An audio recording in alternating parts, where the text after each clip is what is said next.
Šanī tūlā tātad šeit Saturns eksaltē, attiecīgi viņš šeit ir, teiksim, izpauž visas tās labākās savas īpašības. Jā, parasti tiek uzskatīts, ka tie cilvēki, kas piedzimst ar Saturna eksaltācijā, tad tie ir Saturna mīļuļi. Jā, viņiem parasti arī sadesatī periods vieglākā formā iet un tā tālāk. Jā, tā kā savā īpašumā, nevis īpašumā, bet savā kartē redzēt Saturna eksaltācijā, tas ir ļoti labi, tā var teikt, jā, mūsdienās.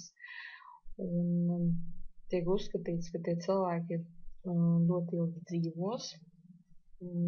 Viņiem ir zināšanas jau no iepriekšējās dzīves, jau ir kaut kādas zināšanas saistībā ar jogu. Viņi ir tie, kas spēj ietekmēt uz cilvēkiem.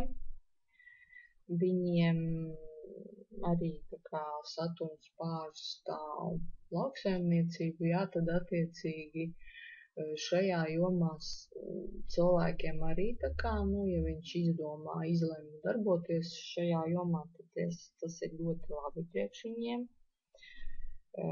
Viņus interesē arī visādi filozofiskie dabas jautājumi, reliģiskie dabas jautājumi, interesē tādas vairāk, tādas senatnīgas lietas, rituāli, jā, tā kā viņiem tas viss interesē. Tiek uzskatīts, ka cilvēks dzīves laikā sasniegs arī materiālo pasauli, teiksim, apmierinās savu materiālo pasauli, varēs apmierināt. Un neskatoties uz to, tā kā tā ir Venēras zīme, jā, tātad šie cilvēki, lieli pārbaudījumi šiem cilvēkiem ir tieši attiecībā uz pretējo dzimumu.